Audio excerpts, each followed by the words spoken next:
Oh, hello, Roanoke. Welcome to T-Bone's Best of Roanoke show, where we go after the best people, places, and things to do in our fair city. Big thanks to our studio band and my special guest host, Mr. G. Woo! Now, on with the show. He's John Bryant, marketing manager for the Roanoke Co+Op, the largest natural foods co-op grocery store in Virginia. That's correct. Yeah. And with me, as always, is that Piggly Wiggly of co-hosts, Mr. G. Good to be with you, Tim, as usual. Thank John, you, G. Good to be with you. Thanks, G. John, I think we'll get the hard questions out of the way first. How long have you worked here, sir? I've been with the co-op since May of 2009. So right after the great real estate recession hit, they said, you know what, we might need to hire somebody. They were the only people in the world hiring right then. And I got to come onto the co-op then, so I've been here over 9 years now. Wow. Well, I've been doing research on the co-op, and to me it looked like it started in 1971. It was in the basement of a couple's house. Yep. You've heard that story? Yep. Frank and Eva Jo Wu. Okay, that's right, the Woos. Yeah. And then it became incorporated in 1975. The story that I heard was the neighbors started to be suspicious of all the people going in and out of the basement. So they said, we ought to make this legitimate in some way. Because, right, they were buying stuff that they couldn't get here. It was a sort of a family a buying club. Yeah. At that time, although I've heard that they did not want it referred to as a buying club because it was a cooperatively shared experience. But when you think about it in terms of what kind of makes sense, it was a buying club for products that you couldn't find at Winn-Dixie or you couldn't find at Food Lion. If there was Kroger was a good presence back then. You couldn't find it there. You couldn't find whole grains and unbleached flours and all those things. And, so if you can picture it, the Woos live in a residential neighborhood, and these cars would pull up, go in, pull up. come Yeah, out. I imagine they probably walked around the back of the house. Went down in the basement. Went down the basement. Yeah. Came out with a big 50-pound Yeah. sack of something. And Nothing going on here. Nothing, yeah. Yeah, move on. Nothing to see. Yeah, nothing to see. Are they still alive, John? yes, they are, and still shop at the co-op. See them almost every week. Good for that. I wonder what happened to them. So they were real pioneers. Absolutely, yeah. And then in 1975, I think it became incorporated. It moved around a little bit. When I moved to Roanoke in the 80s, it was across the street. Mm-hmm. And then eventually, I think in 1999, you moved here. Yep, and if the listeners have been to the Phoenix over on 5th Street, The music venue? music venue, that's where the co-op was when it was incorporated. It was that building right there. And they were there from 1975 to 1978, I believe. That's a little bit of trivia. We've been to see some bands there, yeah. I read a story from the paper. I love the quote. Well, the caption says it's a picture of people shopping, and it literally was metal garbage cans with a liner, but full of oats, and people would kind of scoop out of there. And the caption in the paper, there was the manager, and it said, "Manager so-and-so is here to help customers run the registers and to help them learn to shop at the co-op." And it was like, wait a minute, we didn't even have registers that employees ran. At that point, it was literally customers and owners had to come up and fill out their own thing and pay their own receipt. I mean, it's just a very different time, Mm-hmm. I couldn't even imagine that now. Yeah, and it took on an evolution and morphed through the years. I know that there was you have a board of directors now, and the big thing to me, it seems like, is the membership. Membership is ownership is the quote I heard. What does that mean for the co-op? Well, for us, it really, if you go back to the very beginning, it's kind of hard to imagine it now because we have over 50 employees and we've got 4,500 owners at the co-op. Members, yeah, members/owners. Yeah. So it's kind of hard to imagine, but if you go all the way back to the beginning of it, essentially you have people who buy into this business, whether we're a food co-op or whether we're a credit union or a housing co-op. You have those people that buy into it. and then you elect a board of directors to oversee it. And then from there, the board of directors hires staff. And really, they hire one staff member, and then that's your general manager. And then your general manager hires the people to help him do what the board of directors has asked. You know? Okay. So like that kind of, it's hard to imagine now because you got so many owners and the business has been around for 40 years. But if you break it all down to the very basics of a co-op, that's how it works. As long as you're following those guidelines, you're running the cooperative well, and that's how the board of directors oversees the organization. Okay. So do you all actually do things like that? Like provide water or community assistance outside of the doors, people walking in the doors? Is it more than just a grocery store? I think I think we absolutely. I think that's what co-ops are all about. I mean, we're not necessarily, that was referencing just another type of co-op, but I think co-ops, the seventh cooperative principle that every co-op follows is concern for community. And I think they probably saved the best for last in that. There's 7 principles that all co-ops follow. Credit unions, housing co-ops, they have a concern for the community outside of the profits that they're generating. Mm-hmm. So you need to generate a profit or else you're not going to be around very long. But what you're doing with those profits is what's most important. It doesn't go off to Cincinnati or it doesn't go off to Florida or wherever else. It stays right here in the community. Stays local. And so that's a lot of the ways we tell people about the co-op. That's how people hear about the co-op in a lot of ways. How much does it cost to be a member? What's the membership fees? So we're set up, total membership is $200. You can buy 8 shares for $25 a piece over the course of 8 years, and then you're a fully vested owner. And we call them owners. We used to have members, but we changed the structure back in 2007. We used to do discounts at the registers in 2007. We changed it to an ownership patronage model where at the end of the year we see what profits we've generated and then we pay back. We pay back after that.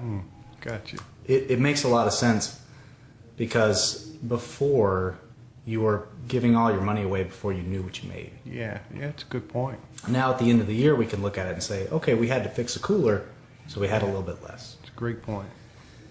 Well, I'd be suspicious, John, of any organization that would have G&I as owners. But could we shop here as well? Well, maybe we'll work like an after-hours thing, or in the back door. Yeah. Maybe go back to the 1972 store that still operates out of John's basement. We're open to a lot of things, but even we have standards. Well, I've heard that before. Yeah, we get that a lot. I'm kidding. Yeah.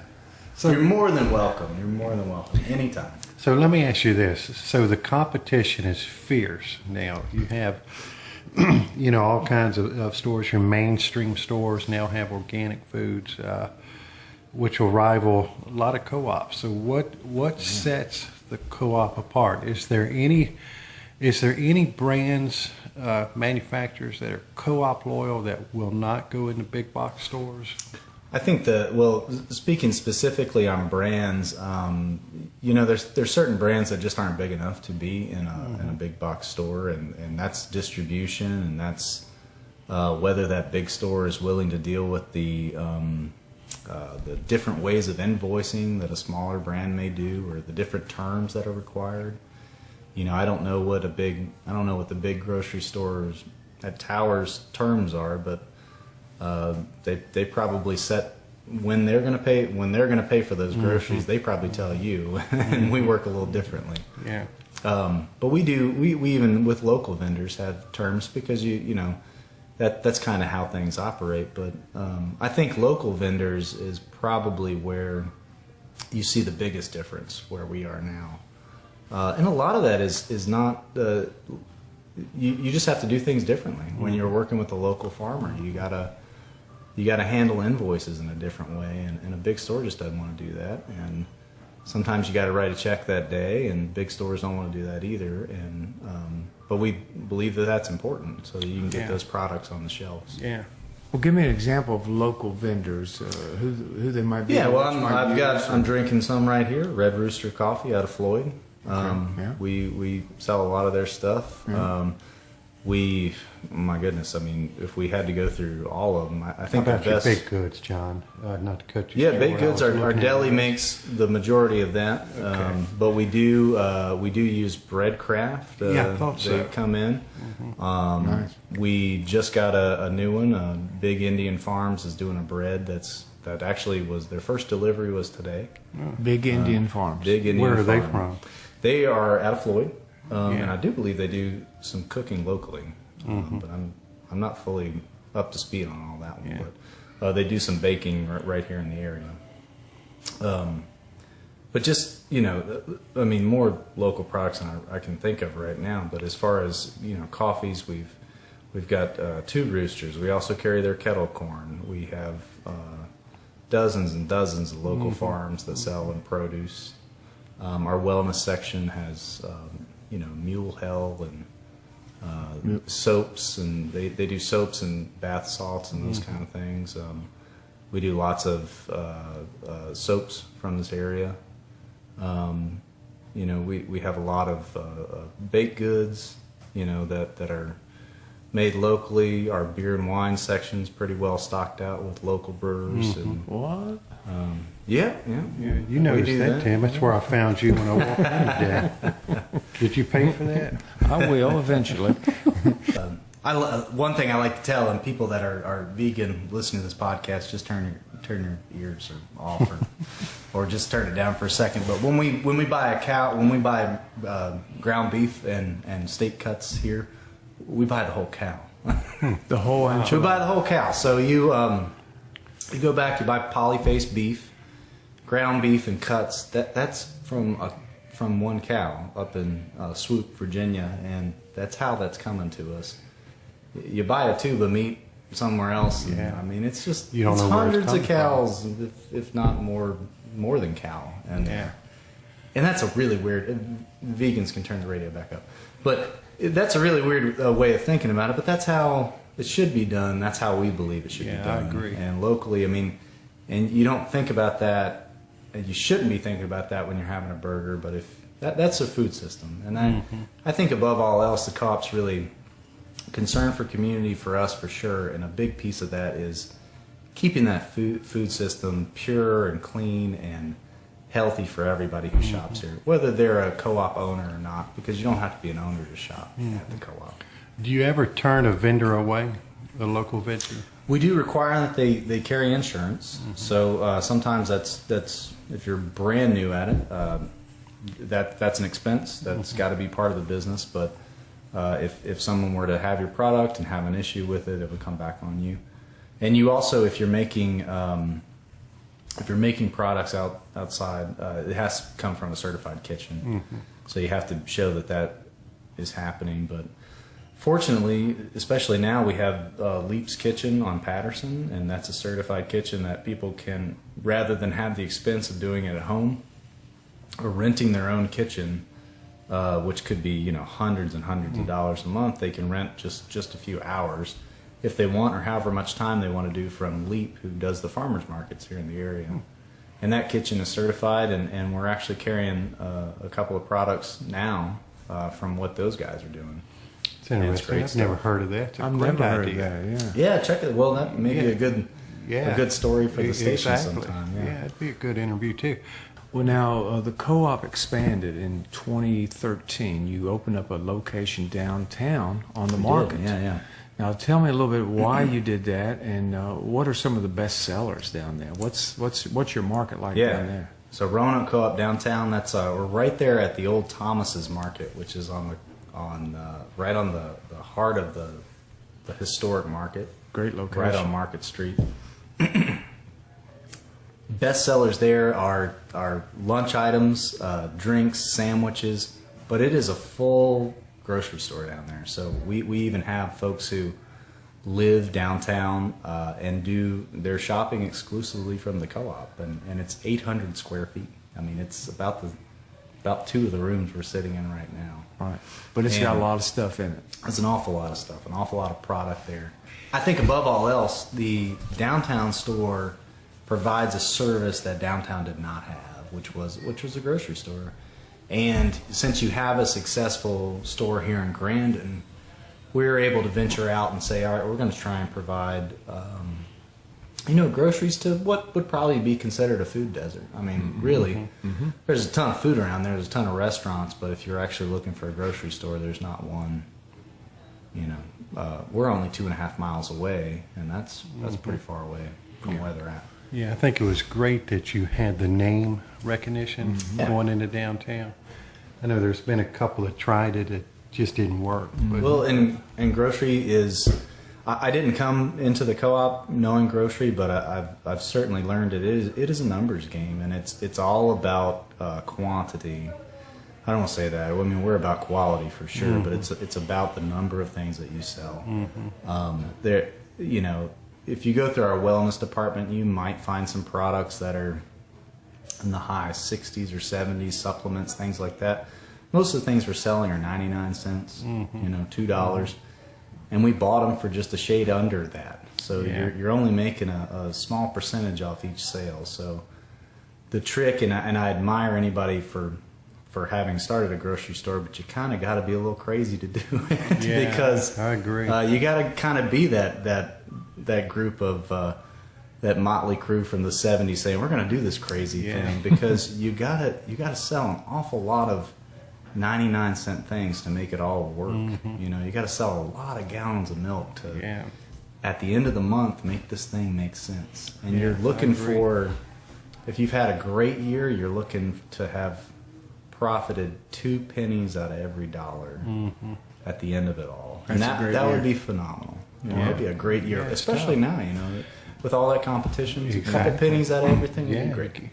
Even half pennies sometimes are great. Yeah, take a half penny. So the food coming out of the co-op downtown, is it made here in this kitchen, and you guys just the deli products transport it down there? And they carry they carry a selection of everything we carry here. A lot less shelf space, so you have to be a little more selective about what goes there. We don't have 5 or 6 different ketchups. We probably have one. Right. But the products that are the sandwiches and the wraps and things do come out of our deli. Gotcha. Well, you have probably one of the best names for a deli here at the Grandin location, the Happy Belly Deli. The Happy Belly Deli, yeah. But tell us what you offer there, John. So the deli, and with our most recent renovation, this past year, we started a renovation in 2017 and finished it up this year. The deli is a full service deli now. We've got a sandwich program where you can order straight from the deli there. We've got a cold bar with salads and pastas. We've got 3 soups on all day, from 10 to 8 every day. And then we've got a hot bar that changes every day, the different kind of around the world motif, Fridays are Mexican cuisine. We also have Asian cuisine days. We have American days, and you can go to the hot bar and try 5 or 6 different items from that selection. I'm going to come for the West Virginia day. The West Virginia. We don't what will be served then? Well, we'll talk about that off air. We also have, I should mention too, we have local kombucha on tap back in the deli from the best kombucha. And we make our own juices and smoothies with organic ingredients. So That's sounds like that would be a go-to place for people who might not necessarily shop, but just to get something to eat. Yeah, no, it's from 11 to about 2 o'clock. The deli's just pumping out there, and we've got a great following of people that come and have lunch. And I don't know if you always think about a grocery store as a place to pop in and have lunch, but we don't. We'd love for people to hear that more. And it's a very affordable lunch. Sandwiches are $7, and they're all natural and organic, and oftentimes made with local ingredients. And as probably as part of that expansion, you've added seating right here at the front where the Sure front did, windows yeah. are, which makes it nice. People can sit there and eat their lunch and look right out on the sidewalk. Yeah, we Lots of seats. If you know the co-op, since October we extended the front of the building about 10 feet, and that added we can seat over 40 people now in our cafe area up front, which is which is awesome. Before we had some seating, but it always kind of felt like you were on the sales floor with that. And we added a sort of a very clear definition to like this being a seating area, and it does feel a little more welcoming, a little more, more like a cafe, sit down, eat type of thing. Well, most of your really great grocery stores, they do have a awesome food section. I mean, hot food section. Wegmans is great for that. Oh yeah. U-Crops, built their stores essentially on that. So it's great. Kudos to you for picking up on that. Yeah. Expanding hopefully that. keep an environment where people feel like they can come in. I mean, we've got Wi-Fi up front. I think you have to have Wi-Fi to do anything nowadays, but you've got all of that. All of those things are available. Wi-Fi. You've got power cords. You've got comfortable seats, and we want people to feel welcome and at home to come in, and if they want to have a cup of coffee or if they want to invite their whole business down here to have lunch one day, we welcome all of that. So, Well, I don't know where you get your staff from, but I can tell you the staff at downtown have consistently been very, very friendly, very, very good. that's great. Yeah, Hannah said that too. My daughter worked at the theater, and they would remember her the sandwiches she liked, and she left for about 2 years and was finishing college and came back and worked the show, and they still remembered her. She just couldn't believe that. So. I think our downtown store manager, John Shuck, kind of just lives and breathes by just being friendly and kind to people, and then that rubs off on all the staff, Ariam and Marshall and Karen. It's a real special place to shop. All right, what do you see as the future, John, for the co-op? What's the future? It's lasted 40-some years. Yeah. Well, I think we're here to stay. I think we're here talking again 40 years from now. We're doing the same interview in our space suits and with our heads floating in a petri dish. I don't know. Like the Simpsons. That's an interesting idea. I do think I hope down the road that the co-op is able to expand and have a third location that is more of a main stretch kind of thing. Right now, you have to kind of know the Grandin Village. You want to come down to the Grandin Village, and the Grandin Village is an awesome place to be. And I think people are wanting to be in the Grandin Village, but it is a little removed off the main path. The main gist would be to really share Roanoke Co+Op with more people, and always. I mean, our hearts here in Grandin for sure, because Grandin is just really our flagship location, and I hope that we've been in Grandin since '78, not at this location but in this area, and really have kind of grown with the area, and I think the area has really grown around us as well. But if down the road we could see a third location where we bring even just brand new people, are brand new to the co-op and brand new to our food and our way of doing things, bring in new owners and bring in new shoppers, that'd be really cool.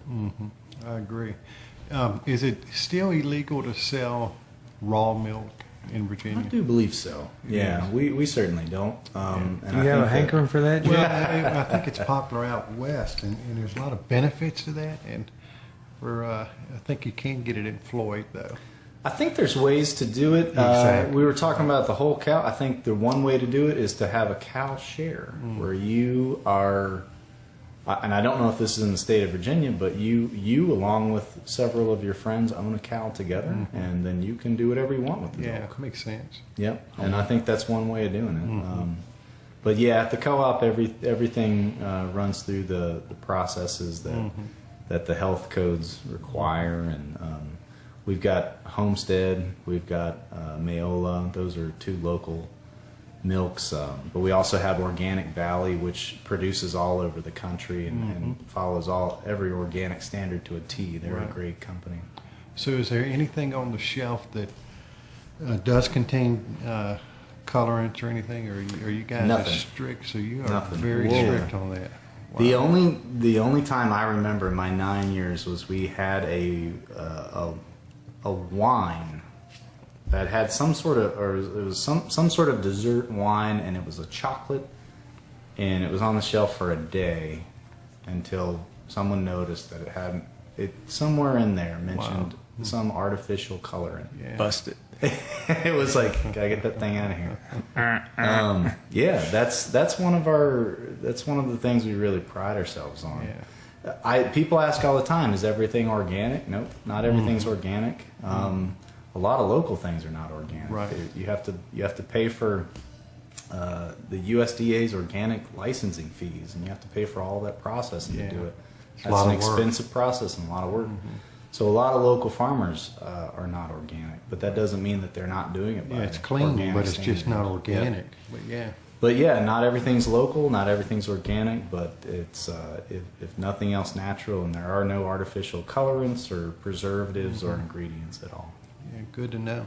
Very nice. Well, as is our wont, we like to offer a question from a fan of the show named Bronco. Okay. And this should be a real softball question for you, John. All right. He left this for us in an empty mayonnaise jar this morning. In 1999, the Roanoke, Dear John, that's always a good start, isn't it? Dear John. In 1999, the Roanoke Co-op moved to its current location. Which grocery store was here before? Was it A, Harris Teeter, Thriftway. B, Food Lion, C, Wegmans, Oh man. or D, Thriftway? Somebody already ring in on that, Tim? Who got Well, that I've heard of answer? people. I've heard of people in bigger markets and how much they love their Wegmans. So I think we would have had people picketing out there. Let's see. I'm gonna go. Yeah, don't rush to judgment. I'm gonna here. go Your Thriftway answer. on that Thriftway. You're right. Is that your final answer, John? Thriftway. Okay, well, I got a trivia question. You're right. This building that we're sitting in Yes, sir. right now, which actually wasn't built like this when we're sitting in it, because we would actually be sitting outside. But they expanded it in the 50s to include, from that beam behind you was the original beam, and then this is the extension that they put on it in the 50s. But in the 40s, when they built this building, which grocery store was it built as? Was it Safeway? No, not Safeway. Kroger. Kroger. Yeah, That's right. Kroger did community grocery stores, and there was a Kroger here. There was a Kroger across the street from the Freedom First on Patterson. That grocery store that's there, that was a Kroger. And I heard on the radio Kroger's the biggest chain Kroger's the Right. biggest grocery store chain in the country. in the country. Now you may go somewhere and see them as King's, or I think Fred Meyer's Ralph's, is. Yeah, they're all. That's a Kroger brand, but Kroger is huge. Yeah, for sure. Yeah, They're the Harris biggest Teeter, grocery too. store in the country. Yeah, you're right. But the co-op, the building that we're in, was built as a Kroger. Yeah. There's a lot of They've got nothing on the co-op. No, sir, not at all. Well, John, this has been very educational. I'll give you the last word. We appreciate you so much, and I am going to shop here, if not for beer, for other stuff. Good. Yeah. Well, the beer usually leads to buying other things, so it's a good gateway. It's a good start. Good gateway into the Gateway. co-op. Check that West Virginia luggage before he leaves. Maybe he might have something in there. But I'll give you the last word.